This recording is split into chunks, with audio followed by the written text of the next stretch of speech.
Hey guys, it's me, Kiana, and I'm coming to you today with a video about sensory needs in autism. I don't know if it's everybody on the spectrum, but I do know, since I've been researching autism, sensory needs is a big part of autism and the experience. And as I've been unmasking and paying attention to the things that I like and I don't like, and what works for me and what doesn't, and the reason that you have to do that is because we have a tendency to just deal with things and say, oh, that just must be, we don't know what's normal, so we will fight through feelings of discomfort because we're used to doing that, and just going, well, you can't be comfortable everywhere. But now I'm at a point where I want to be comfortable. I'm making a choice to be comfortable. And this is why people sometimes find that when somebody says they're autistic, they just want attention. And no, these are things that are like, a part of us, right? So I'm sitting outside. One of my sensory needs that just warms my soul. It just calms me down. If I'm having if I'm feeling like a little overstimulated, sometimes I just like to go outside. I need direct heat. The sun calms me down. I don't know how to say that, but it does. Now, I don't like to be hot, but I do like direct heat. So I do have the air conditioner on in my home, but I still want to feel direct heat. I have family come over, they're like, it's so cold, and it is probably cold because I don't want to be hot. But I have like heaters around. I have a heater under my desk. I have a blow dryer next to my bed that I just like warm up under the sheets before I go to sleep. I have a heated blanket on the couch that never moves. Like, direct heat is my best friend, and it's just one of those things that I'm learning. It just helps me greatly throughout the day.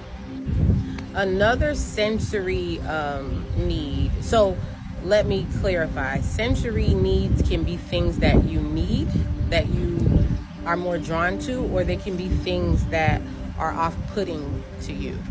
So another sensory need, one that's off-putting, is bright lights, right? And you're like, well, how do you sit out in the sun? Normally when I'm out here, I have on shades, but I didn't want to have shades on while I made the video. As you can see, I'm kind of squinting. My eyes water a lot when I'm out here, and I've always just chucked it up to allergies. And then I do have allergies, but I realized that when I'm out and it's too bright, I can get very confused. I can get very like, ugh, this job that I have now, it's very bright in there sometimes, and sometimes I have to just take a break and like just go to the bathroom, get in a stall, and close my eyes. They don't allow me to wear shades. And then when you wear shades, I literally had somebody come to me and was like, I know, it's cute and everything and it looks good, but you can't wear those in here. And I would have been fine with, you can't wear those, but the assumption is where it just annoyed me. But what can you do? But bright lights make me overstimulated. Over the years, I've always said like things like, so you got to pay attention to things like that. I've always said I love good lighting in places. That was something that I've always said, and I didn't know that it was attached to my comfort. But good lighting is like dim lighting for me.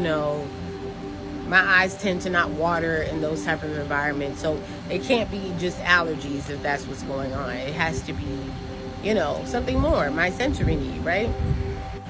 Another sensory thing that I struggle with is soft touch. I do not like soft touch. Okay, so I will go off on you sometimes if you touch me soft. Not like on a whole, not like that. But just like, why are you doing that? Like, and I get really like, because it feels so uncomfortable. It just feels so intrusive. I don't know how to explain that, but it's also something I realized when I worked in the school system with my students, and they would like touch me, and I would be like, No. And they needed touch. You know what I'm saying? Sometimes they just wanted to be close to you. And it was just a very hard time. But I realize that now, being in relationships with guys, they want to caress you all soft. It's like, don't touch me like that. Don't touch me like that. So, yeah, another one of my sensory discomforts is soft touch. I'm just realizing this about myself. Like I said, my family would come over and be like, it's so quiet. My mom, especially, she always be like, your kids are so quiet. They're just so quiet over here, so quiet. Because I raised them that way. Somebody had called, so I don't know where I was. But when I revisit and re-enter society, and it's just so loud, like at my job, the noises are just so jarring to me that I'm like, oh yeah, I don't like this. Especially if it's super quiet and like an alarm goes off or something. I do not wake up good with that. It just ruins my day. If somebody's like starts screaming really loud around me, or just, I don't like it. I like soft noises. Like when I'm at home, Michael Bublé is playing, you know, just very serene. So I like to be home to set the scene and create my own environment. Now, my storage is running out, so I'm gonna have to end it here, but I just want to give you guys a few examples of sensory needs and sensory discomforts, because it is a trait of people on the spectrum. All right, I'll talk to y'all later.